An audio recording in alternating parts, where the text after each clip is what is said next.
No,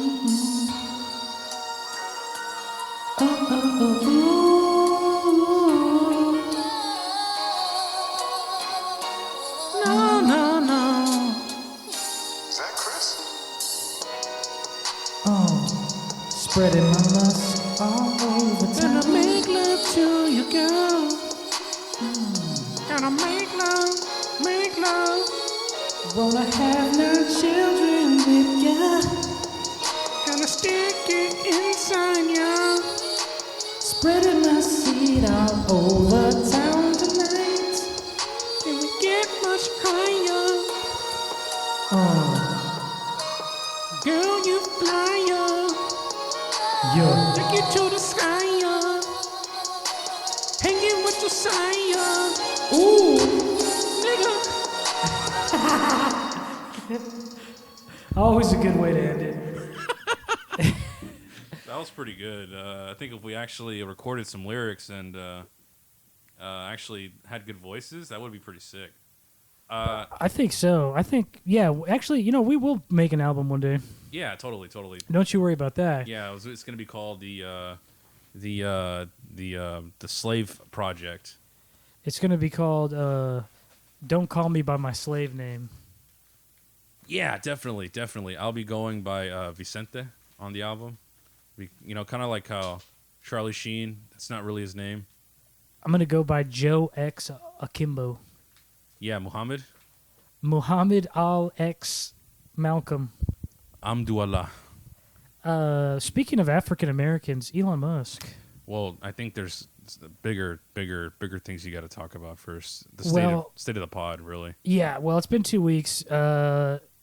There's a because reason for our that. last episode was so terrible, probably the worst episode we've ever recorded. Poorest performing, complete Death threats once again coming for Josiah this time for his bigotry and just outright acceptance of alt-right narratives and rhetoric. Hey. And I told everybody, hey, listen, look, he may be an alt-right figurehead, but he's okay. He's all right. He won't put you in a camp unless you're just maybe a little too dark. But that's really it. Some people don't want to hear the truth, Vince. Yeah.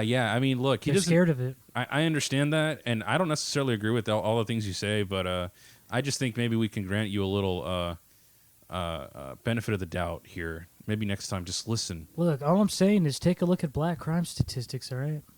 Right. Yeah, I don't agree with that, see, because I'm actually on the side of goodness here. Because if you actually look at them, you'll see. It's false. It's fake news. But talking about real news, African Americans and money, what just happened? Well, we found out that Elon Musk actually does know how to pull out. He pulled out of the Twitter deal, which I thought everybody already knew was just a big sham. There was hope. He was doing it because he knows there's a recession coming, and he needed to liquidate Tesla shares of stock. Okay, because he knows the price is going to go down, and so if he just keeps his money in Tesla shares, then his overall wealth will go down, and that's a big portion of his wealth is Tesla stock. So he's like, okay, I need to liquidate, basically cash out a bunch of Tesla stock. Without taxing it, getting it taxed? No, without spooking investors. Oh, right. Because I need to pull out the money, but I need other people. He needed a reason to. Right. I need a reason to pull out the money that doesn't make it look like I don't believe in our shares over the next year. To degrade confidence in shareholders. Exactly. So he does this whole Twitter deal, and almost immediately is like, oh, we're putting it on pause. Is it 4D chess? Yes. This is and I don't know this for a fact, but I would bet that this is a common practice amongst multimillionaires and billionaires where you've got to like buy a thing to move the money over there so that you can move it back with less just legal tax laundering? Or whatever. It's just legal laundering? Yeah, it's just rich people shit. Right, something we would never really... Well, we understand it. Well, I mean, I can't explain all the details, but you get the gist of what's going on. It's like right, and see, there's legal I was under the loopholes and assumption wrangling that I you was gotta under the do. assumption that this was all just to maybe I was just a little naive and a little altruistic, but I thought he was trying to get Save evidence. free speech and stuff. No, well, maybe just no. Oh yeah, go ahead. Maybe have them release the actual data, and make it public record, and then maybe get a better deal. Right. See what's going on under the hood of Twitter. Right, because we all What know the we all know algorithm's the like. 10% number. What is the figure of bots? I think he said like, I think Elon said like 5% or something. No, I but think that was the number given to him, and he said it was more like 10 to 15. Right, which I don't know. It doesn't sound huge to me, but I don't know. I mean, 10% of a million is 100,000, so there's Yeah, maybe like 20, yeah. 30 million. I guess 10% would be a lot. Yeah, especially if like your share price is directly correlated to how many active monthly users you have.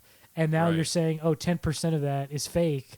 So that means that 10% of their share price is fake. Right, and I know they say that he negated due diligence, some clause in a contract.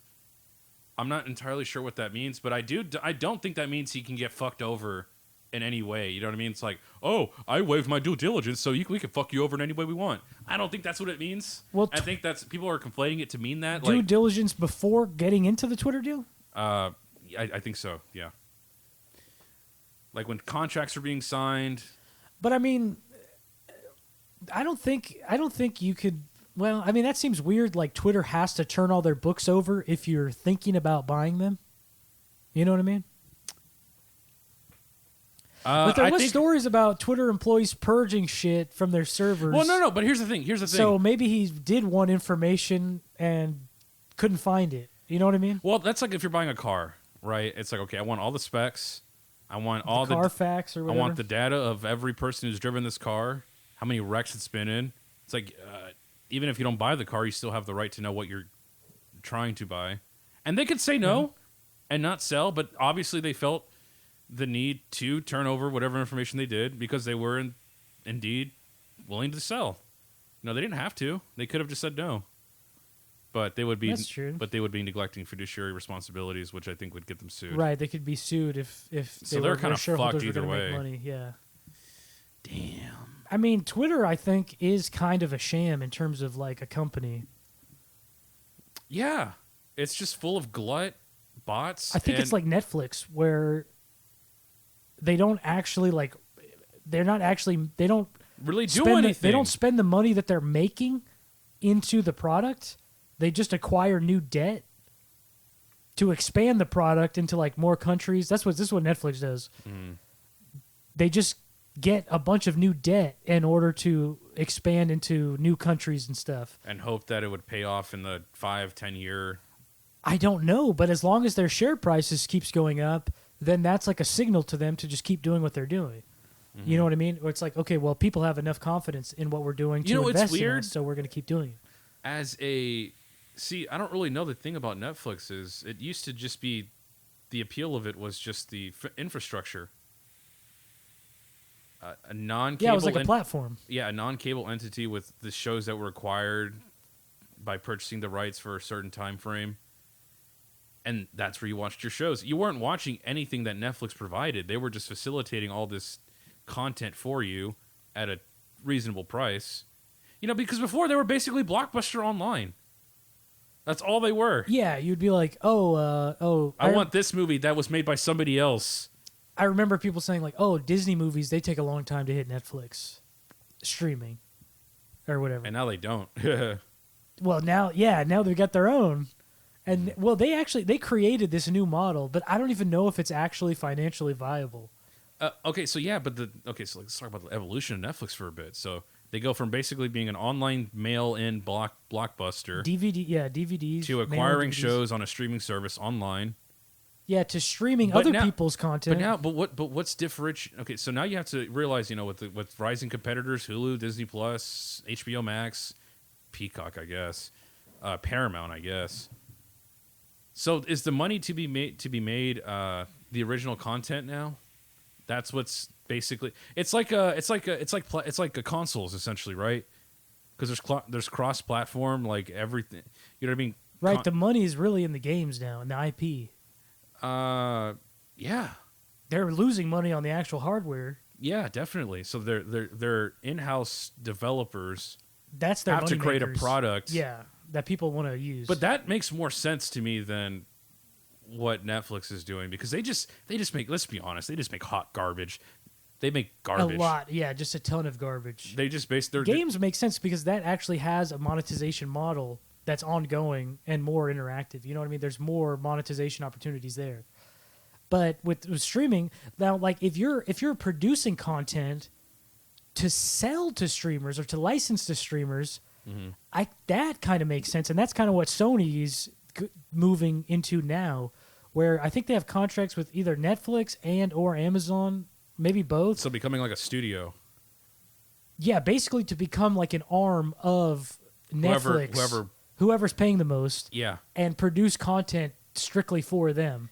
Have you seen the streaming wars of Cooled Off? No, streaming wars of South Park. Yes, I have. You seen the first one or both episodes? On I think Paramount? so. On Paramount? Oh, the new episodes are on Paramount? Well, they're movies, quote unquote. Oh, no, I haven't. Yeah, so it's basically on the surface it's really about water rights. From the Colorado River. Oh, streaming. Yeah. Always the double entendre.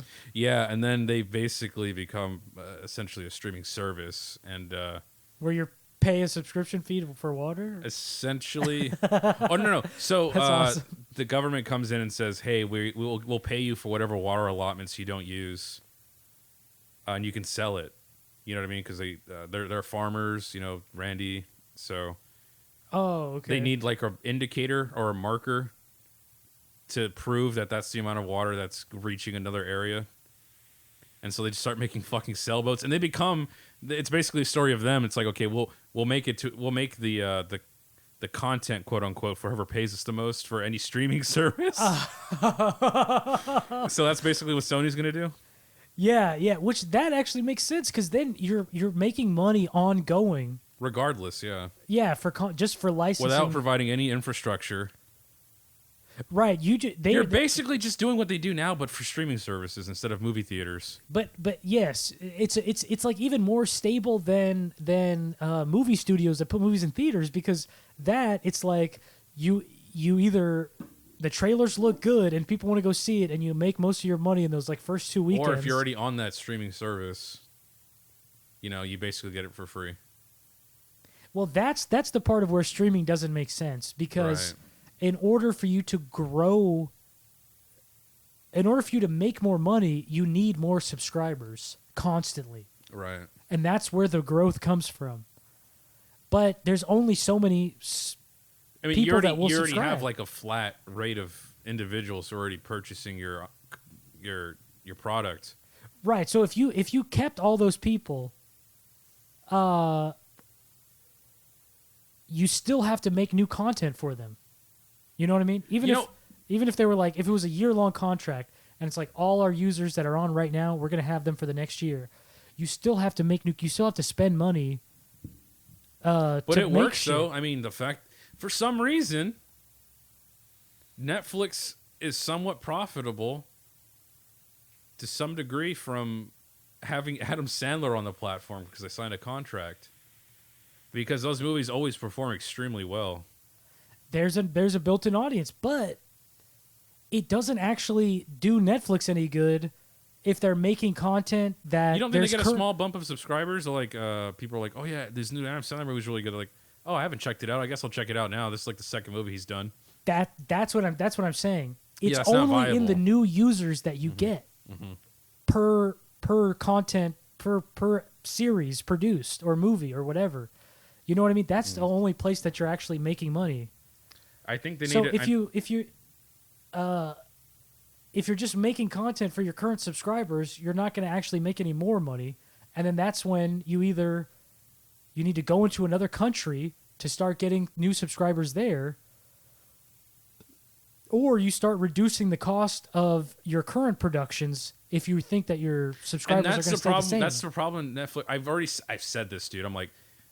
2 years ago, I'm like, man, if we're just watching streaming movies now, the quality of content is going to be significantly reduced. Because at first, when they had, I would say a significantly lesser content library. Sorry, when they had a smaller library, yeah, they were doing a couple shows and movies a year at the beginning. but they had a relatively standard quality about them. Stranger Things was pretty good. They had a couple of movies that were okay.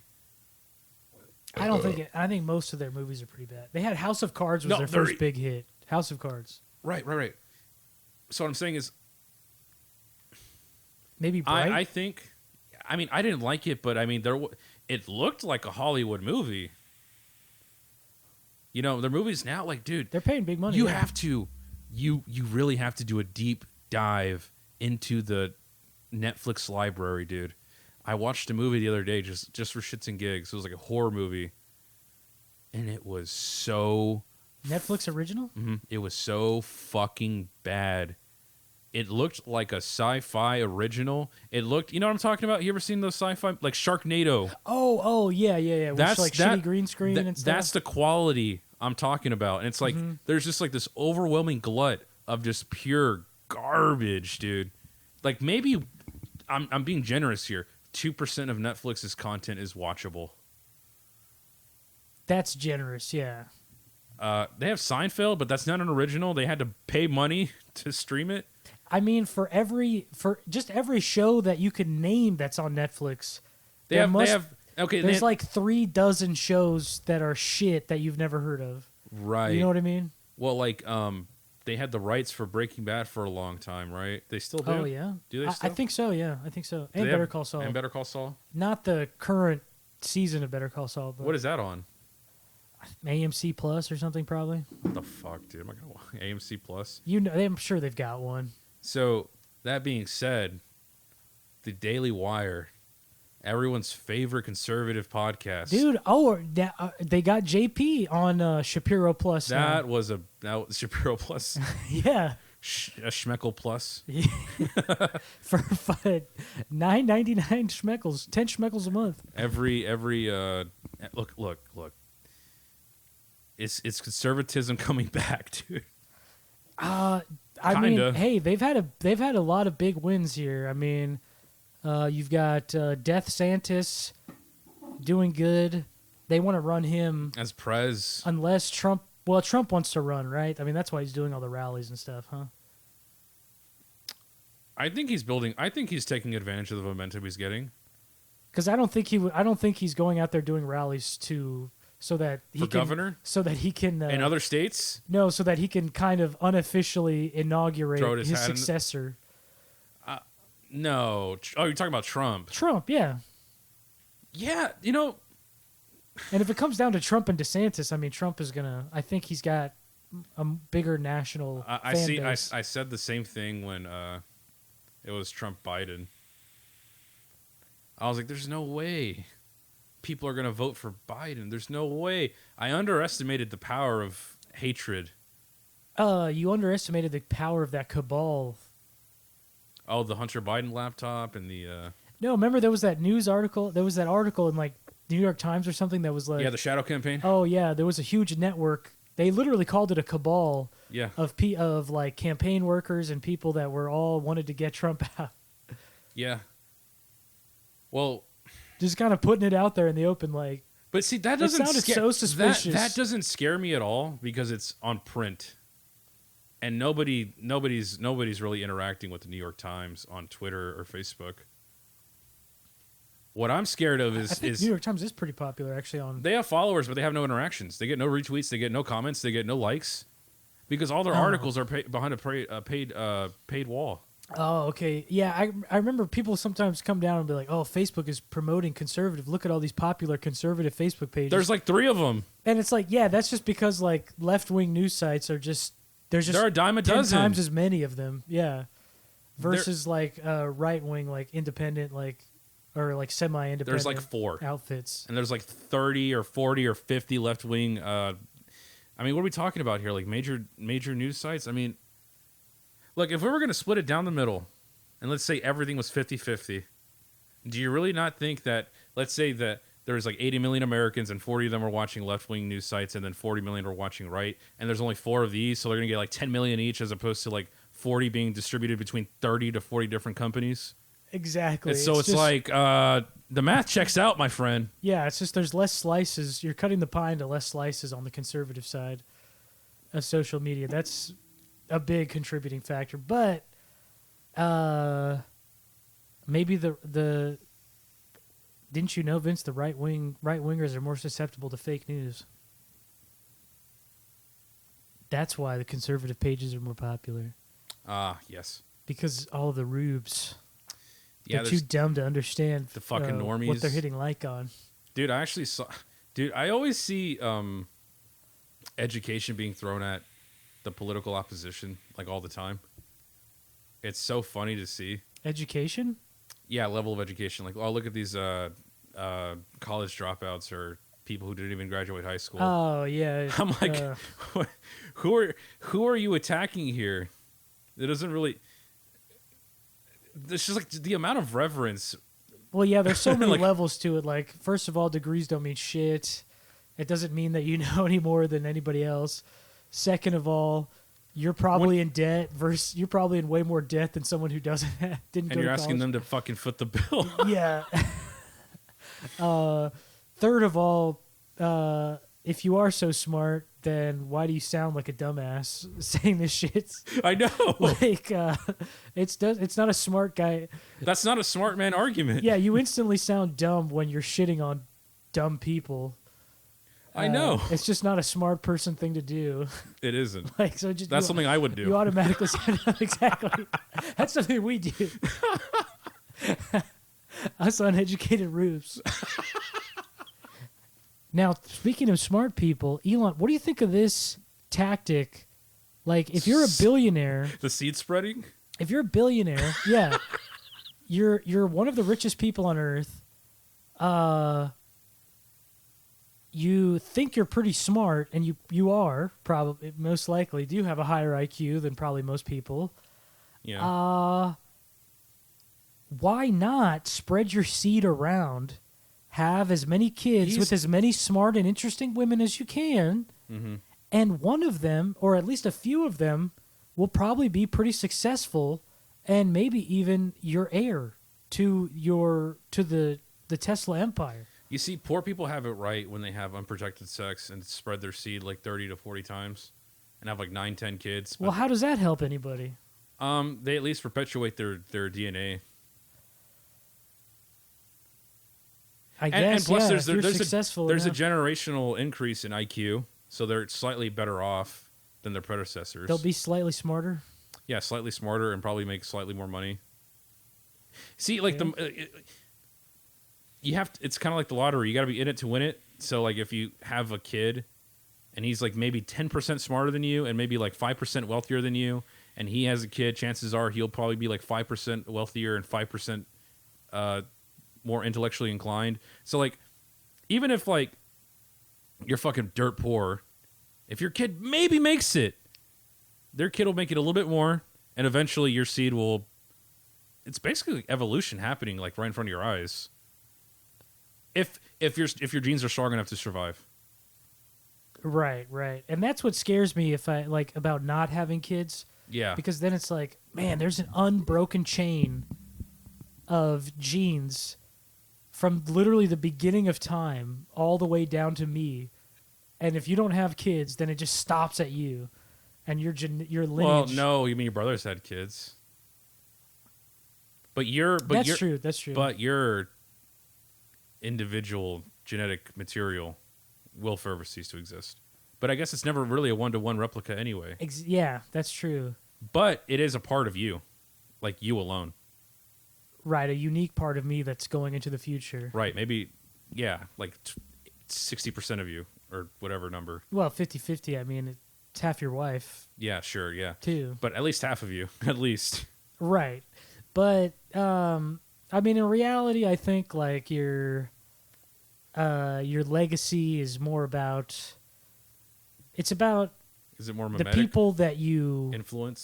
Influence, yeah. And obviously your kids, you have the opportunity to have a big influence on your kids. It's the person you have the most influence on. Yeah, yeah. Like 100%. But so that's why I think like, well, okay, even if you don't have kids, you can still have like a positive legacy and like mimetically go into the future. Yep. By the people you influence. But I just want to hear what a conservative or Vince. Yeah, this is all utilitarian, by the way. This is not a moral statement we're making here. Well, Vince, I mean, you're a conservative right winger. I'm not, dude. I'm left leaning libertarian. You know, you've got Ben Shapiro posters on your wall. That's only so I can jerk off at night, dude. You've got Reagan posters on your wall. I do have a Bush Reagan shirt. Oh yeah, from 19, but only because the year is cool. 1984. So does this strategy, does this breeding strategy offend the traditional conservative values that you hold so dear? The only thing that bothers me about it is that he didn't marry every single one. Yeah, he should have 9 sister wives. Well, no, he should have gotten one, and then look, divorce is bad, but if you're gonna have another kid, at least be married to the woman. I mean, so you don't have a child out of wedlock, dude. Just be married to 9 women. Well, you heard about the executive, right? That he had 2 twins with. Yeah, in secret, he pulled a Nick Cannon. Yeah, and well, he had a second baby with Grimes? the singer Grimes. Yeah. No way. Yeah. Dude, he's just fucking all the time. Yeah, well, he's getting it. Well, who even knows? Maybe he's not. Maybe it's all artificial insemination. You think he paid the executive? Well, he's they must have worked out some kind of agreement, right? Because obviously he's not going to be a dad to any of these kids. I don't even know if he wants to be. I mean, he says he loves his kids. I don't know. I mean, everybody loves their kids, right? Well, you can love your kids, but that doesn't mean you want to like be a father to them. I mean, it's just impossible. He's got like 9 kids from like 4 different women. Some of them are like 18 already. Some of them are like adults. Yeah, he was married, and then, man, good thing he didn't blow up. Fuck Amber Heard. Oh man, he had like 3 kids with his first wife, 2 kids with Grimes, 2 with the other one. So there's another 2 out there. I don't even know who those are with, but I mean, you got like 4 moms in like 4 different cities. I mean, you're not gonna. Plus, you running like 3 companies. Yeah. Like, you're not gonna be a dad. No, there's no way. No, I don't believe so either. By the way, I don't believe it. I don't think he could even do it to like one properly. Right. Even just having like the job that he had, being a CEO. You're already like going to be like barely a quarter dad, yeah. And then multiply that by 4, by like 4 different families. You're like a maybe 0.05 dad. Yeah, to each of them. Well, maybe more because he's rich, so he at least provides. I'm assuming he has to. Well, yeah. You think they worked out some kind of like, look, I'll give you $1 million a year. Look, I'll give you $2.5 million a year per kid, and we don't have to have sex if you don't want to. I'd like to, but artificial insemination. But I'm not. I don't feel tied down. If you want to, if not, if you do want to have sex, we can go on a rocket ship and you have to sign an NDA. We can have sex in 0G in space. And I promise all of them a trip to Mars at some point. Look, if you want to, we can do it right now. I can turn the autopilot on and we can go into the back seat. I actually have a new Tesla that's powered by having sex in the back trunk. Because, yes. I've designed this Tesla for impregnation. Dude, he's not that he doesn't talk that fast. He's retarded. Yeah, he's a little autistic. He does a lot of pauses, yeah. It's like, if we were going to make that happen. Well, it's like he'll do a pause, and then like after the pause, the next couple words will kind of be too fast. Yeah. And then it'll kind of slow it down towards the end of the sentence. Yeah. It's weird. But anyway. That's the same rhythm that he has sex with as well. It's like... He's thinking about it. He's like, is this the right thing to do? Don't bust. Can you imagine his dirty talk? I literally cannot. He's like, oh yeah, who's the rocket man? Who's the rocket man? You're dirtier than fossil fuels. Yeah, take it. Carbon emitting bitch. Yeah, who's a little fossil fuel whore? Yeah, you are. Gonna electrify that pussy. Yeah, take it. I'm a battery power that ass. He has like a Tesla dildo with a solar panel. Oh, you know he does. Of course. Tesla branded vibrators. Yeah, it's got. Why not? I've scientifically studied the female orgasm for maximum Pleasure and intensity. And intensity, you'll have the biggest climax of your life. It's and I probably can prove it the scientifically. most viable orgasm. Some women don't even orgasm. Did you know that? Some women don't even orgasm. Now I just have to attach these sensors to you to confirm that you are orgasming. We have this new interface with Neuralink. I'll have to put a Neuralink in you so our minds will meld. We'll be mind fucking each other as well. Look, listen, Elon, little rocket man. Little rocket man. He's spreading a seed. He's doing a good thing. He's got the best seed I've ever seen. I've tried it. I've had a spoonful. Pretty good. Musk is out there spreading a seed like a sprinkler, all over the lawn. Look, would you rather have him or Bill Gates? Look, do you really want 9 little Gates little fences? You can have Biden and Bill Gates, or the Trump ticket. Probably molested. Trump Musk 2024, dude. Nah, he can't. He's not American. Could you be the vice president? I don't think so. Damn, that would be sick. I mean, is Elon... So, after this, is he still a free speech warrior to you? He's a sellout. Well, he's a buyout. I still want to see how this saga unfolds. If it's like a massive troll,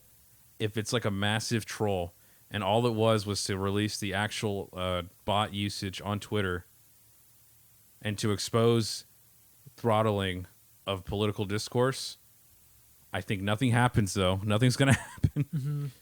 But I just, knowing that information is out there, if this is true, which I suspect to be the case, I don't know about you. Oh, yeah, probably more. I don't care. Do you ever just like reading the news and just feel like society is just like slowly sliding off a cliff? Yeah. Like in slow motion. Like sometimes when I see like Biden, when I see like gas prices and like the Ukraine, Russia war, I was reading an article the other day. Inability for politicians to seemingly like solve any problems. Dude, it's so weird that you can literally quantify it. Read an article from any news organization and actually read it, and you realize I never do that. Headlines only. Yeah, me too. But I actually did the work. I think it was like for an argument against school choice, and I read it. I was like, first off, this argument is poorly articulated. To be fair, I don't really understand the argument you're trying to make, and I feel like I could have written this when I'm high. Was it Arizona that opened it up for vouchers? I think so. Yes. Yeah, some state opened. They're doing school vouchers, so where basically the money. But follows just the reading the students. quality in which this article was written, I'm like, these people are overpaid, for sure. They don't do any research, and it just feels like it just feels so. It's almost funny, because when I think I could have written this, I'm like, that's bad. Yeah, no. The state of journalism has been in complete shambles for like at least 3 decades. Well, I think in the 90s is when it really started to fall apart. But the internet basically killed like the semblance last vestiges of credibility real, that these institutions ever had. Yeah, any legitimate like news reporting was gone by like 2006. You know, like in like 2001 to like 2002, 2003, the blogosphere was popping off, and like people were writing like editorial blogs, and then some of them were for free, and then they were getting hired by like New York Times and shit. Well, a few of them. And so like, I didn't even know that the internet was influencing news like as far back as that. You know what I mean? Well, the thing is, we tend to think that this push for independent news media is a new phenomenon, which it isn't. We know this. We know that, but we didn't really know to the extent. First, I mean, barrier to entry. Not everybody had the internet, so the pool that they can extract from is already significantly smaller than it is now. You know what I mean? Mm-hmm. Yeah, just less people online. Yeah, so any traffic at all was noticeable. But now with, internet being proliferated worldwide, some places more than others, obviously, but that craving only grew larger when people started finding out that this was a possibility. That, hey, I don't have to watch television or get my political scope from all these quote-unquote legitimate news sites. This job can be done by literally anybody with the drive and intent on discovering truth. You know what I mean? Yeah, it's not, to some extent, yeah. No, I think 100%. I mean, obviously, you're not going to be a White House reporter. Like, I would love to interview Biden. Yeah, absolutely. How the hell am I going to do that? I want to be a White House independent journalist, correspondent. Well, we missed the boat. But or what kind of news could we report on? We can report on any news right now. We kind of do already. Well, I mean, I fucking hate calling like editorial writers like journalists. No, they're like writers. They're like staff writers to me. 95% of like journalism, quote unquote, today is just like somebody reading a couple of articles about a subject and then writing their own article about a subject based on other people's. They're all opinion pieces. Yeah, it's 95% opinion pieces based on like a few facts that like a few people have gathered. You know what I mean? Right. There's nobody out there, boots on the ground, gathering information from human intelligence or. There's a few. No, but that's where exception. everybody is getting. That's what everybody's writing their opinions on. Yeah. Is like the few people that are like in the White House or overseas in Ukraine or whatever. It's basically commentary on our reporting. Oh, what did Tim Pool say about the? Did you see that? About what? What does Tim Pool think about Elon Musk's not buying Twitter? I haven't seen that if he's talked about it. I would love to. He has gone like full right wing. Like, I mean, it's not. I mean, I don't want to sound like I'm a left like attack or anything like that, but I just mean like he is so predictably like pro-Trump, pro-Elon. Oh yeah, then he does the feign of opposition. He's like, hey, I'm an old school liberal. He's like, look, but it's like, look, I didn't like Trump. I didn't vote for him in the 2016 election. Mm-hmm. But hey, I liked what he did in 2020. I had my problems with the guy. I had my problems with him. It's like the typical. At what point do you just stop saying that and be like, all right, yeah, I'm a Trump guy, and Trump was better than Biden. I'm voting for him. I mean, to some degree, I kind of view almost most voting as illegitimate to some degree, but getting closer. Getting closer, but not. It's all quite. illegitimate, dude. No. Sovereignty is a there's some legitimacy. Concept. There's some legitimacy. The thing is, the authority is only granted by people who granted authority. If we all just said right now we have no confidence in any sort of electoral body or any sort of government institution, it would collapse overnight. But we don't, because we all as a collective somewhat agree that we need these institutions to run society to some degree. Whether or not we have 100% faith in them or not, we still play our part. Almost nobody thinks the institutions that you're talking about. Almost everybody disagrees with what they're doing, though. No, there are people who don't know that they even exist. Yeah, that they even exist. That's true. Most people probably just don't care. That is the majority of people. Most people just don't care. Yeah, or just don't know. Period. They don't know because they don't care. Yeah, true. Yeah. Or the other way around. They don't care because they don't know. No, yeah, because when I try to explain it to them, they're like, man, I don't care. I'm like, I wish you didn't vote. Well, that's the thing. And it's like, I mean... But then again, most voting is a form of, is somewhat illegitimate, so it doesn't really matter if they do or not. Well, voting is legitimizing, like you were saying. It's a legitimizing act. Yeah, it does grant it validation, like how we do the participation. Is validation. Right. I just formed the idea of it as not having absolute legitimacy. I guess I mean, there's no way to not participate in it. Not really. Like you can not vote, but you're still paying taxes. You're still playing the part. You're still playing the game. Yeah. So you're still in it. So yeah. I can play a game of Overwatch and not get any kills, but I'm still in the game. Exactly. You know what I mean? You're perpetuating the game. Yeah, I'm keeping it alive. What's going on? Yeah. Whether I participate or not. Yeah. So I guess we're all complicit. Yeah, to some degree. Yeah. Until I make a lot of money and then I move out to an island and then. Is it wrong to expect that just like human society will just keep going? No. And it's like, yeah, like feeling a sense of entitlement that it deserves to keep on going, or just like having the expectation that like, humans, human society will just keep progressing forward no matter what. Will never be like stopped or pushed back. You know what I mean? Hey, you were talking about Civil War a couple weeks ago, and that got and I was like, oh, I was like, oh, that's too fun of an idea. Yeah. For me to really. There is a bit of into. romanticism about warfare. I feel like. Right, because then it's like, okay, the sides are now clear, and everyone has to pick one, and there's no flip-flopping, there's no wishy-washy. Well, also, this is going to be kind of a spirit. It's almost like there's like a spiritual vacuum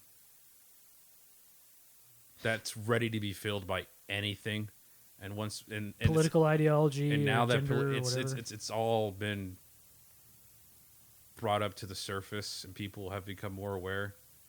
I think that lack of a God. Because we need a new universal religion, man. The thing is, like, I hate when people say they're atheists because it just makes no sense to me. Because you worship something. Oh yeah, I'm God pilled. JP did convince me of that. No, like, but I'm not. If you believe in morality as a real concept, then you believe in God. That's just God is just another name. I'm not even trying to make a moral argument here. I just think there's like an intrinsic human behavior to deify something. Some people it's American fiat, some people it's celebrity, some people it's political ideology, some people it's me, it's film and cinema. That's worship. My God. Yeah, you want to worship something. Yeah. And I think people who say no are just complete liars or just don't know. Well, but that doesn't mean that they believe in a deity. You know what I mean? They believe in a deity, dude. They believe in a transcendental. But I mean, experience. Are you saying that like film or art is some kind of deity or something? I view it as transcendental. Yeah. Oh, okay. Well, see, I was saying that like, if you say you believe in morality as a real concept, like right and wrong. Yeah, some people don't. Then some people are just completely subjective. Just view it as moral relativism and stuff like that. But even in that, there's if it's relative, there's still things that it's relative to. There's like right. So you're still talking about gradations of right and wrong. Yeah. Even in a relativistic. Right. Yeah. I'm not saying I agree with this. Framework. I'm just saying this is their because this was my thought process at some point in my life. More nihilistic. Mm-hmm. Well, I wouldn't say nihilistic. Maybe. I think so, actually. Yeah, because where morality exists on just a relative, like it's an artificial concept. Mm-hmm. But now, see, I actually do think it's a real stable concept.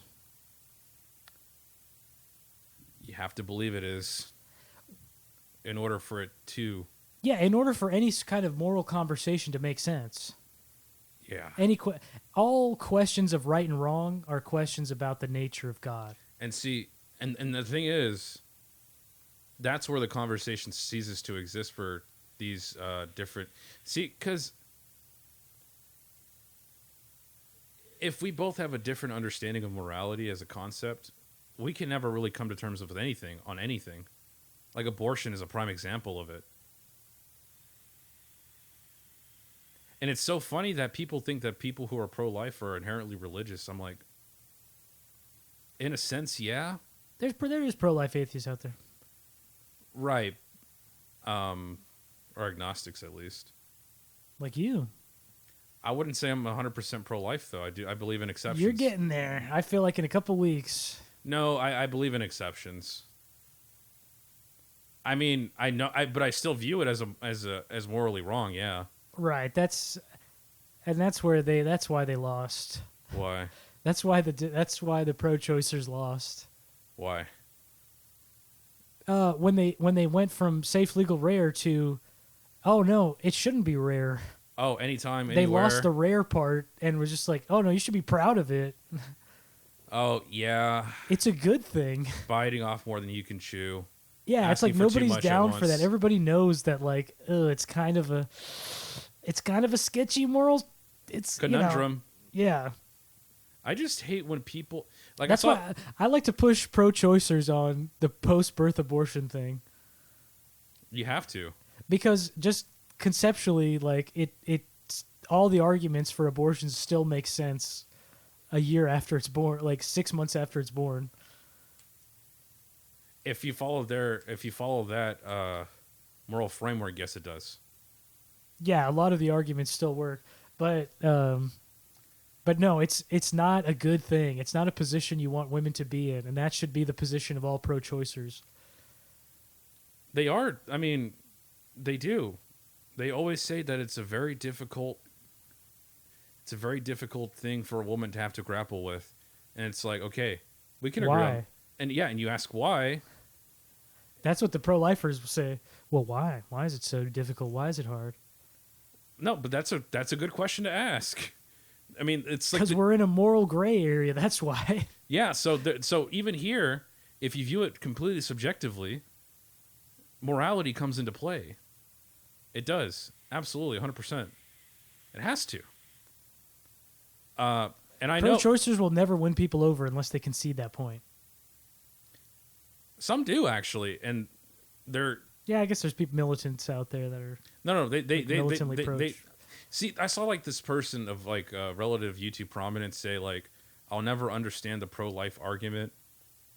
And It's then, so easy. Their argument is way simpler. yeah, Life starts at conception. right. But It's so much easier to understand. Where it's like, well, at certain stages of development, if it's pre-brain development and nervous system development, then it's really just a lump of cells that, yes, it has the potential for human life, but we think that this is morally justified for women to make that decision if the fetus is in this certain, like, that's way more complicated than just saying like life begins at conception. yeah, the minute that these two zygotes come into play and a new individual strain of DNA is created. See, there's a You saying, should treat that the same as any other person, legally and morally. right? Because That's way cleaner and simpler, which I get. But then it gets squirrely when it's like, well, what if you were raped by your dad? Mm-hmm. And then it's like, there are all the pro-life arguments still apply there, or they should, even though most pro-lifers will back down on that. I would, but I'm not a pro-lifer. Are you? You're getting there. No, because if I was 100% pro-life, I wouldn't believe in any exceptions whatsoever. But I do. Even most pro-lifers do believe in exceptions. Then are they really pro-lifers? I don't know. Because no one's really Can you be a porn star and being conservative? no. Yeah, Brandy Liv. No, you can't. You're not conserving any level of modesty. Well, that just depends on your criteria, Vince. I mean, you're gatekeeping conservatism. You're saying you have to have traditional family values to be a conservative? Yes. Oh, maybe a Republican. No, I think she probably is a Republican, but I don't think she's a conservative. Most Republicans aren't conservative. Not really. Not especially if they're neocons. Especially if they're like I don't know where you're getting your definitions from, dude. oh, okay. I'm sorry. Well, I'm just saying like the definitions change. Like sometimes being a Republican means Because I don't think being a liberal makes you automatically left leaning either, or a Democrat. I don't believe in. Okay, yeah, I would say being a liberal doesn't make you a Democrat. Okay, see that well, because liberal to me has a more stable definition I think conservatism of does liberalism. Yeah, I guess I'm conflating conservatism and republicanism, but Because how many pieces? I How honestly, many? I honestly How don't. many? Okay, what are the fundamental conservative principles that you must believe in to make you conservative? Traditional family values, you already said. Yes, Low taxes. that's a Republican stint. That's a Republican talking. Oh, point. okay. That's a political. That's a see, traditional one gender is, norms. One is more. That's a conservative position. One is more. Huh? One is more of a philosophical way of life, and the other one is a political stance. I would say. So if you're There's a lot, and there's an overlap for sure. Absolutely, 100%. I'll concede that. There's like a ton of overlap. Absolutely, strong borders. Yeah, probably if you believe in having a strong, stable nation, yes, you would be a conservative. That would be in favor of strong borders. Okay, let me ask you this: Okay. if Trump came out and was like, "Hey, gay people, trans people, let them get married. I don't care." That's not a conservative position, No. and that would make him not a conservative. Yes. So you have to have all the conservative criteria and no other values, and this is a really hard. Yeah, I know. This is a really strict definition. But here. it's almost like the Christian thing. Like, I don't believe in anybody being 100% anything. But there should be an idea to strive for that you try your best to abide by. For Christianity and Yeah. conservatism. Yeah, yeah. Do you have to be a Christian to be conservative? No. You have to be one of... Why not? Because I don't think you do. Your criteria seems totally arbitrary to me. I don't know. I'm not getting a feel for like where the boundaries are. Well, why do they have to? Because you're saying Brandy Love can't be conservative, and so I'm wondering why being a sex worker and eschewing family values, which is one aspect, which I agree is a very That's like 80% of conservatism. it's strongly associated with conservatism, traditional family values and gender roles. Yes. So Blair White is not a conservative.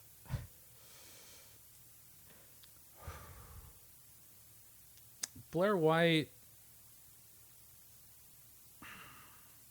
I don't think so. I mean, I just don't think so. I just think But like, so all here's these the thing. terms I have think no you- I real think- definitions, I and think like you- people I think just you throw could. them around No, willy-nilly. I know, and I'm even willing to And I know concede. you want them to have like a stable definition, and be like, well, this is the definition. You've got to fit into it, and this makes you See, conservative. but I'm not even that hardcore because I don't think you have to be straight to be a conservative. I think you can be gay and be a conservative. Well, no, that's not that. You're eschewing traditional gender roles and family values. So, I think you still have family values if you're gay. but no, you're eschewing the gender dynamics, the traditional gender dynamics of parenting, which is a mother and a father. What if one is more feminine and the other one's more masculine? And one is filling in the role of a more maternal figure. It's two biological males. That's not how God intended it. I'm sorry, Vince. You're not a conservative. Oh, yeah, but see, I don't really believe in a religious framework to have to necessarily be conservative. You're just making up the definition Yeah, of conservative. I believe so. Unless you got this from some handbook somewhere. I'm making this up in The my head. RNC puts out a conservative criteria handbook. I don't know. Do they? I've never been to No. I've never been to an RNC. But okay. Well, I actually have my own criteria for what makes a conservative, and you are one. No. You are. How? Because by my definition, if you're not for abortion on demand up to delivery, then you're basically pro-life, and then being pro-life makes you conservative. So you're a Donald Trump supporting conservative to me. No, I'm pro-choice. Not enough. Not by my definition. All right, I'm pro-choice. I like smoking pot. I like doing acid in moderation. All these things in moderation. I like getting abortions in moderation. Yeah, I like to have premarital sex. I don't have any children. I believe in equal rights for men and women. Okay, so you're not a conservative. Yeah. I do indulge in a bit of gay cinema and gay video games. I love Metal Gear Solid. I don't really watch gay movies though. No, we're fixing to watch Thor. So we watch a couple of gay shit. I've seen Brokeback Mountain. I'm sure it's a good movie. Yeah, I like X-Men. Iceman's gay. So you're a liberal Democrat. No. Oh, maybe liberal is the right word. Maybe. I have a big dick. Hold up. Oh, Josh is calling, dude. Oh, yeah. Let's get him on the pod, dude. Put him on speaker. Hey, what's up, Josh? Jeez, this is just Narrows, dude. What you doing, dude? Dude, me and Josiah are recording the pod, dude. Do you want to say a word or two? Oh, shit. Batman sucks. That's it right now. Damn, we're going to have to get him on for that. Yeah. Oh, what's up, dude? So me and Aurelia are gonna hit up, he's back in town today, so we're gonna go cidercade and go down. Cidercade? And, I go at 6-ish, about an hour.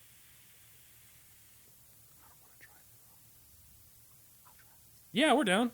Hell yeah. All right, dude. We'll see you at Cidercade. Is Jesse going? He works till 7, man. So, I'll probably see if he's gonna come through after, like, we'll probably grab a drink. I don't know, I'll probably call him whenever he gets out of work. Okay, dude. Yeah, for sure. We're down. We'll see if he can get out of work an hour earlier or something. Sick. Alright. All right, peace out, bro. We'll see you in an hour then. Yeah. All right, peace out. Maybe not exactly an hour. Yeah, maybe not exactly an hour. But I think we'd be... Oh, okay. So before I forget, I wanted to get this clip in. All right. This will be a great clip. The most essential MCU movies. Okay. I have a list. Okay, tell me what you think of this. Okay. All 4 Avengers movies plus Civil War. I think if you watch those in order, that's basically the gist of the entire MCU. I would include Iron Man 1. Okay, that's what I was going to ask. So what's the next most essential film in there? Because I actually think, because if you watch the first Avengers movie, they give you a backstory at the beginning of like all That's the major characters. That's why I would exclude Thor, Hulk, Black Widow, Hawkeye, if he, like even the show. I got to exclude all that. I would say Iron Man 1. Okay, that's the next most essential? Yeah. Maybe I was gonna say the next one that's most essential because I think like you can watch the first Avengers movie not having seen any of the other movies and get it. Yeah, but I do think and understand the characters and like kind of who they are and whatnot. But no, I get it because like that's the best Phase 1 movie. Not only that, but the foundation and it introduces you to the universe, the entire universe. Yeah. What about a middle? I would say the next one. So I was the one I would add next would be Captain America 2, because then you kind of get a backstory on Shield and you understand what's happening at the beginning of Age of Ultron. You know what I mean? And that's the only one that feels like it's really happening in the middle of the first 2 Avengers movies. The post Avengers, yeah. Yeah, and then you kind of get a little more on Shield. Which you know what it is they kind of explain to you what it is in Avengers 1, but then that kind of shows you the fall of S.H.I.E.L.D. and why you never see it again. And then you'd watch Avengers 2, Civil War, Infinity War, Endgame. We wouldn't put Guardians in there? Oh. Yeah, actually I think that would be the second movie that I add. After Captain America, I think the next most important would be Guardians. Because, yeah, you wouldn't understand... That would feel so random. It's good for establishing scope. Yeah, and introducing you to like, okay, also there's all this shit happening out in space. And then maybe Doctor Strange? Yeah, after yeah. Because he only shows up. He just shows up in Infinity War. He shows up at Thor 3. Well, if you're just watching our list, Right. you'd have no idea who that guy was. Right. See, I'm not even including Spider-Man in here. Well, he gets introduced in Civil War. So, there's 5 essential. The 4 Avengers movies and Civil War. Those are the essential ones. Because you also get the introduction of Spider-Man And Black Panther. and Black Panther. So yeah, Infinity War would make a lot of sense to you. Would mostly make sense to you even if you just watched The movie, the Avengers 5, movies. the 5, yeah. And then my next one I would add would be Captain America, and then next one would be Guardians. So we're up to 7 now. And then after Guardians, yeah, Doctor Strange. Any shows? Loki, maybe? No, all the shows pretty much are like Phase 5 or whatever. Dude, I read an article today. A full article. Yes, about Marvel is in trouble if it doesn't clear up the goals of Phase 5. I'm like, oh, so it's not just me. Because they're introducing concepts without any direction.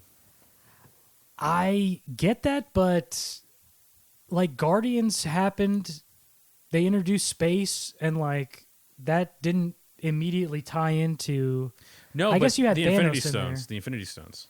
That's true, and I feel like they're doing Phase 1 again, but without the help of like those connecting tissue pieces like Nick Yeah. Fury and Shield, like all that stuff helped you feel like all these movies are in the same universe. Right, it doesn't really feel that way except for the occasional crossover. Like that's kind of what I really liked most about Spider-Man 3 is the fact that Doctor Strange was in it for longer than I thought, to be honest with you. And then introducing the multiversal angle into the universe. And the fan service was cool, but I mean that's not really. Oh yeah. Well, you know what I liked about Doctor Strange too was it was like, well, maybe it was the first movie. It feels almost like an expansion upon the ideas they laid in Spider-Man 3. Yes, it feels like it's building on that, and it also feels like the solo movies always feel like really self-contained, and it never feels like these solo movies are happening like in the MCU. But Doctor Strange 2 really felt like, okay, we first time got in a long Wanda, we time. got Wong, we got these multiverses like we saw in Loki and all this shit, and it felt like anybody could show up, and then you see the Illuminati and all this stuff, and it's like we're deep inside the MCU, and I just like that feeling of like anybody could show up because we really are In a comic book universe. We're in the MCU, and all these characters exist here, and anybody could show up, or references to anybody, or just shit like that. I think, when was the first time that kind of happened, like, for real? Iron Man 1, actually. Nick Fury came out. Oh, no, Yeah. and then Robert Downey Jr. came out at the end of Incredible Hulk. That was a pretty cool cameo. Well, yeah. See, like those cameos were like these big end credit stingers to like get you hype. But now it's like, okay, we've seen that. We've seen all these characters interact with each other multiple times, and so now how do you get people? How do you make it? I want them to build on that and just have. It doesn't have to be like main superheroes, but maybe some of these side characters pop up in other movies, Just to make it feel more like it's connected. Because honestly, the MCU, it never felt like it had a direction. What made it feel like it had a direction was, Post-Avengers. the Infinity Stones or Nick Fury showing up and stuff, and that's what makes it feel like, these are all connected and they're driving towards something. You know what was cool? But Phase 1 never really felt like that. Like most of the After movies, Avengers, yeah. most of the movies are pretty standalone, and they're kind of their own adventures. Like Iron Man 3, the Black Widow movie, Thor 3, Guardians. Maybe, they all feel pretty singular. Right. Maybe it's because we're in a post-event, because Yes. Infinity War Endgame, or basically, what is it, 4 phases? I think so. I guess we're in phase 5. Right. So, But there was only like one, or did anything come out in between? Oh, Captain Marvel, right? Came out in between Infinity War and Endgame? yes. No. Oh, I think it came out after, like, yeah, but it was still like a year between the 2 movies, but it came out, yeah, like a 6-month after. So is that even a phase, that time in between Infinity War and Endgame? No, I don't think so. Because it's 1 movie. Or 2, maybe. Is it 2? No, it's 1. Yeah, it's 1 movie in between. I feel like was it Black Panther? No, it couldn't. That was before. That was the year before. Yeah. It was Black Panther, and then Ragnarok, and then Infinity War? Yes, because Ragnarok leads directly into Infinity War. Yeah. Do you have hopes for Thor 4? No, it doesn't look I can't believe they dredged up Christian Bale for a freaking Marvel villain. Like, that is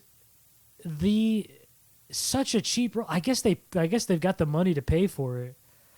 But I mean, Marvel villains Suck. normally, yeah.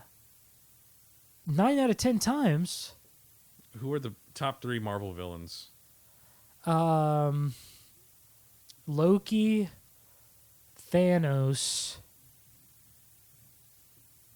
Wait, in the entire MCU, or? Yeah. Oh, okay. Yeah, Tom Hiddleston was good in the first Avengers. Thanos was pretty good, or at least better than most, like, big budget comic book villains. And then I can't even think of a third. I mean, the Iron Man villains kind of suck. Thor Who was villains suck. the Thor? Yeah, the Thor villains mostly suck. Captain America's villains suck. Captain America's villains are, Red Skull is maybe kind of cool, but he dies. I guess, Bucky. No. He was technically the villain in Winter Soldier. He's still, I mean, yeah, but he doesn't suck. He's okay. He doesn't do it, but he doesn't really do anything. Right. He's only slightly interesting because of the story that they make out of it in Winter Soldier. You know what I mean? Yeah, and the lack of negative qualities. Right. I mean, he's competent. He's a competent action He's okay man. by default. Yeah. Who, the Civil War, the German guy, Baron Zemo. Baron Zemo. Zemo sucks. He sucks. Yeah. Okay, I mean that's it. Spider-Man, his villains. Oh yeah, Mysterio. He sucks. I mean, he's not a super interesting character, but he has cool villain powers, I guess. It's not enough. It's cool on screen. What does it take to make a good villain? Compelling motivation. Yeah. Didn't really care for the 3rd Iron Man villain in a row to be the same origin again. Oh yeah, it's another. Yeah. It's another person. It's another person. Oh, Batman in Spider-Man: Homecoming. Oh, Vulture. Yeah. He's mediocre. He's not bad. We had never seen a blue-collar villain, really. I don't think. Yeah, that was kind of politically incorrect. And that was slightly interesting. It was slightly interesting, and it was slightly unegregious, but it wasn't really. I wasn't writing home about it. I think. Yeah, it's like, oh, what is Vulture gonna do next? I thought. Now it's like, oh, he's gonna steal some shit. Yeah, I thought, Willem Dafoe and Alfred Molina and even Topher Grace are a little bit more. They're more memorable. They're fun to watch. Yeah, at least because good performance is part of. Oh, Jeff Goldblum in Ragnarok. In Ragnarok, He's a nothing burger. Look, okay, actually, let me reconstruct my statement on Marvel villains. They're not all bad, but a lot of them are really. There's hardly any good ones, and they're all like really the majority of them are like meh. Yeah, very inoffensive, but also not very compelling to say the least. That's why it's always fun that's why it's funner when the heroes fight each other. Yeah, I like the excuse they always give them. Like Scarlet Witch hypnotizes the Hulk and he makes them fight in that third world's fucking city. Yes. That was cool. That was tight. Or when the Civil Hulk War goes out and like fights. She's like he's about to kill fucking Black Widow in Avengers 1. That was kind of fun. Oh yeah, the helicarrier fight scene in the first. Yeah. That was in the Joss Whedon days. Yeah, back when he had it, dude. Back when he was still pumping it out. I rewatched Avengers 1 not recently, and it's just tonally it's different now. They've gone with like James Gunn, Taika Waititi humor, and it's kind of cringe. Just tonally different now. Yeah, the Spider-Man movies have a slightly distinct tone, but like Ant-Man, Thor, the Guardians, they all have the same humor in them. They're not all as good as they're varying degrees of quality there, but it's the type of humor that it is. It's all the same. Where it's like, oh, we're gonna do something serious, undercut it with a joke, or everyone's has like a childlike innocence and sensibilities to everything. Yeah. Like Thor is basically like a Guardians of the Galaxy character. Yeah. Where like they all have that kind of James Gunn innocence. Yeah. And like childlike sense of wonder. Sense of like sensibility. Simplicity. Yeah, like a little almost like a small wholesomeness. Right, like an unassuming innocence to them. Yeah. Yeah. Star-Lord, Thor, even fucking Drax. Right, they're all a little Drax, so it's like they're moving. You know what I mean? Yeah. It's kind of gay. It's like, oh, why isn't the obvious thing happening? The obvious thing that I thought was going to happen, why isn't it happening? Oh, here's a dumb blonde bimbo moment. Himbo. I knew that. Yeah. You know what I mean? He's like, that's something Chris Pratt would say too. Totally knew that. Yeah. You know what I'm talking about? Yeah, they're all it's like kind a of Nickelodeon sitcom feel to it. And the old style, the Joss Whedon style, It's a little more adult contemporary. It was all quips, and those movies also all kind of had the same issue, where it's like they all kind of sound like Joss Whedon. Yeah, at least in the Avengers movies, but he did like try to draw out their characters with those quips. They all basically say the same thing with just a different inflection. Like Black Widow's like, yeah, and Tony's like, oh, and then fucking Captain America's like, it's they're basically all saying, and Bruce Banner's like, no, what do you mean? Oh God, I'm a Jew. He's basically always a Jew. Yeah, he's like, oh no, the Hulk might come out. Yeah, it's pretty gay. But they're fun comic book movies. Some are better than others, but I think they're all pretty fluffy. The entire MCU is just like one big fluff ball of just like. But every once in a while, it's a giant mixed bag of dildos of fluff. But some of that fluff is tastier than the others. Do you think? You think we're gonna get a good Avengers movie coming up? How's that gonna look like? It like Avengers 2 just kind of popped out of nowhere, Mm-hmm. And so it's just like you can just make an Avengers movie where it's like, oh, some shit's happening where it's like a big group of superheroes meet up with each other by happenstance, and now they're all working together on this, defeating, villain number 28.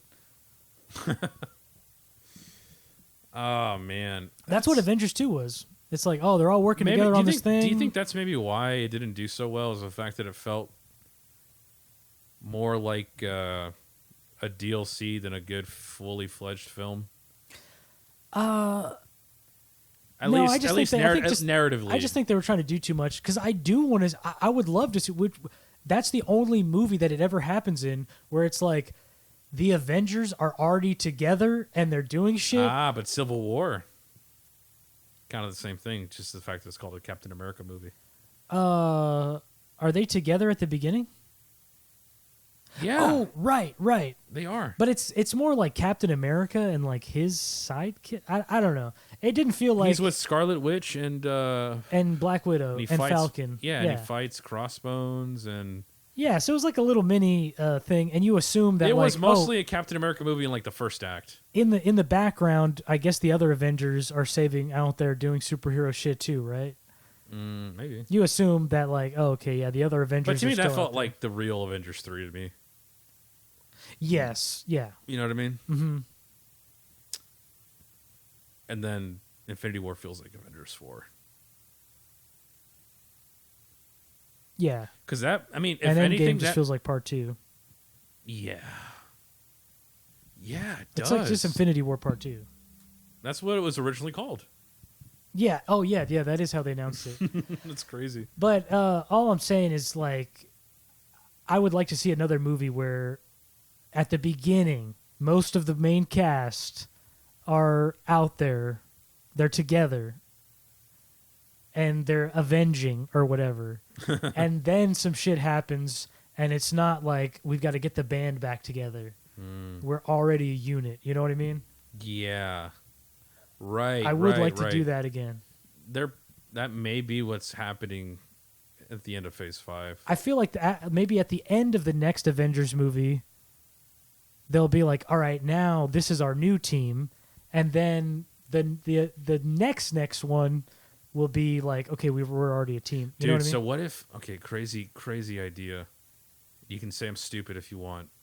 You're stupid. Okay. What if the first film to introduce the X-Men as a fully fledged team is an Avengers movie, and it's called The Avengers versus the X-Men? That sounds dope.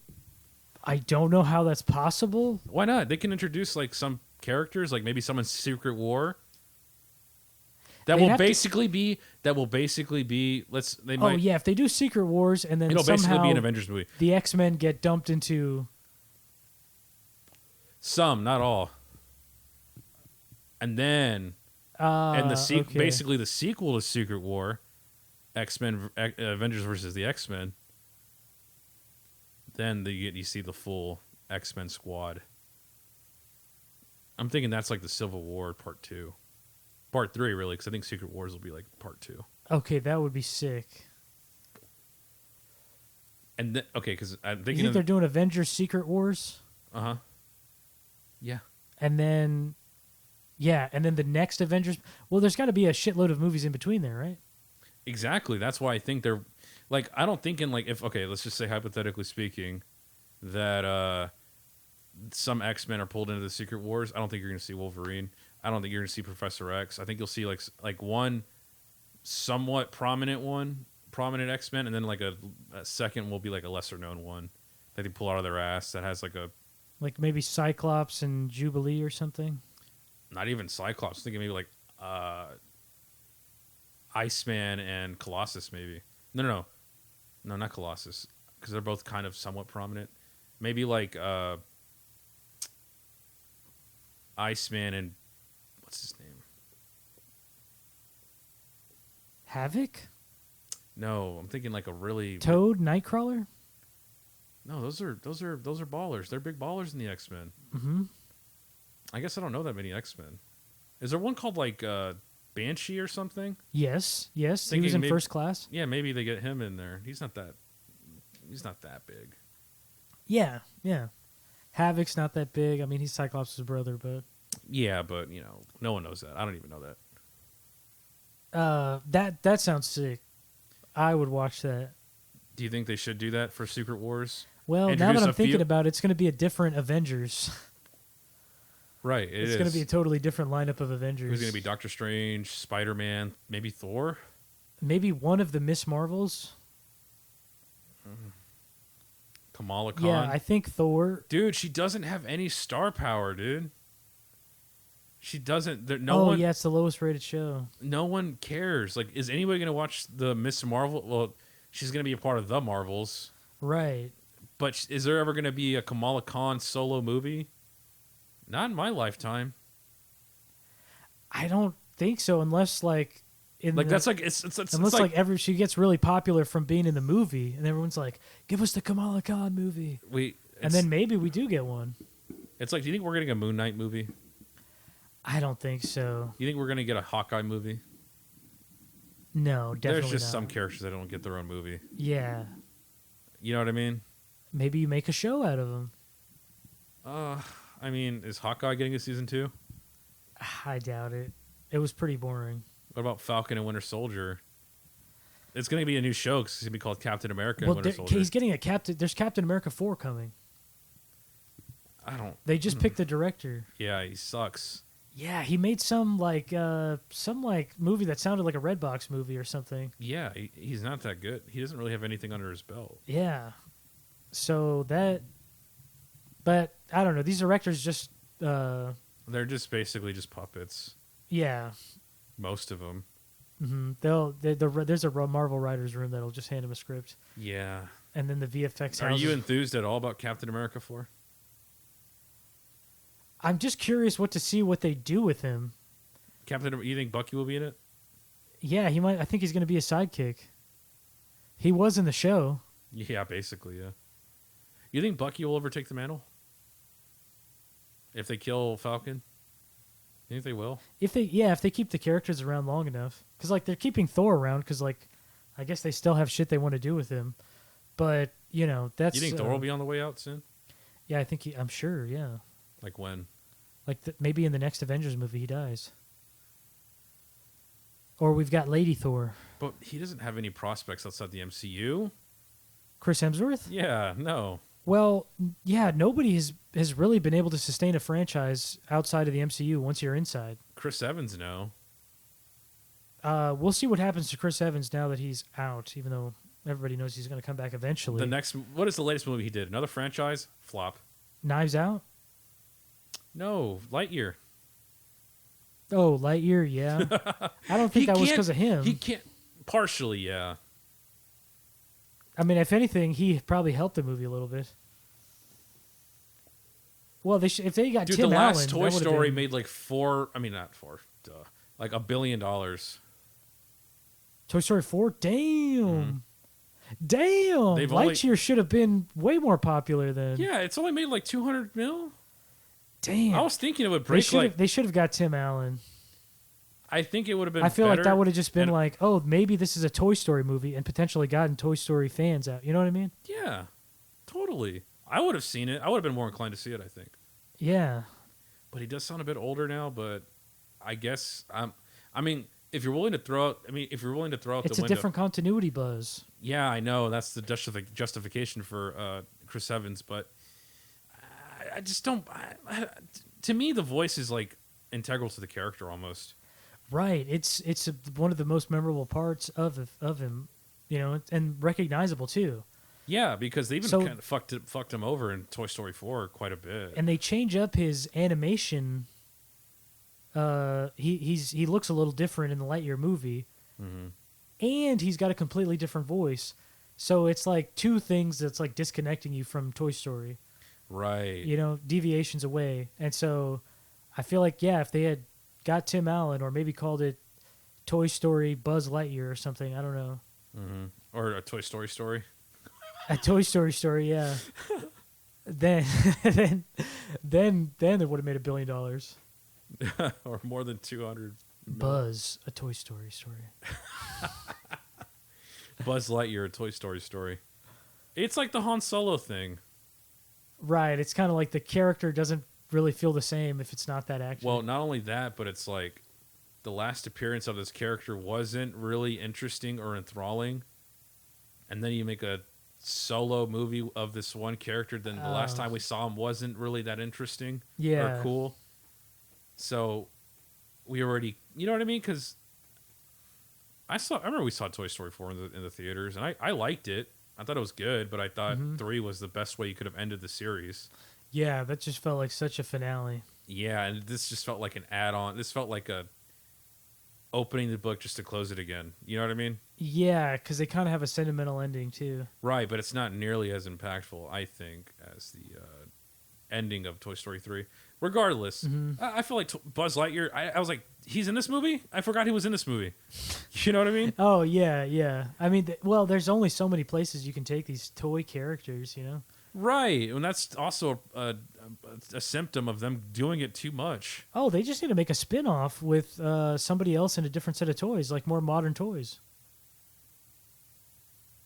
Maybe. You know? Yeah, like a Nerf ball or something. Like a Lego toy, a Bionicle. An iPhone app will be a toy. What if they just do a reboot? Or, yeah, essentially, yeah. Just like a different kid, different household. I want Ratatouille too. I don't know. Oh, you want them to open that up again? He's just still out there cooking. Him and his rat buddy, and he married that other French chick. All right, dude. I'm about to pitch to you Ratatouille 2, dude. Oh, shit. Okay, Linguini is now... He has a son named Pastrami. Okay. I just want to be a good chef just like my father, Linguini. Mm-hmm. And then, like, this... Remy's somehow still alive. And he's super old. Yeah. Yeah, for some reason. This is bad. Oh, keep going. And they have to come down to the south for a cooking cook-off. Oh, he wants to explore other foods or something besides French food. Yeah, and he goes to America, and he has like a tour de France. This sounds like This sounds like Cars 2 Yeah. or Cars 3. It's not bad, though. This it could be It's a on straight-to-home par. video. It's on par with their other sequels. Yeah, straight to DVD. Okay, what if he's a little kid, and so Remy's still old, but, you know, he's not dead yet. Okay. And so his son is, and it is about him and his Remy and Linguini's son. Oh, okay. You know what I mean? Yeah, maybe. And it's an adventure of maybe they go to like some country that Linguini hates. He hates their cooking, and he's like a rebellious child, and so they somehow fly over there and, you know, learn their recipes. I can't believe you're cooking with steak sauce. But Papa, You went to America you to- cooked ribs. to learn how to barbecue? It's in Texas. Yeah. They're fucking animals. Tex-Mex animals, is not even a pastrami. real food. They're uncultured swine. It's just cheese and tortilla.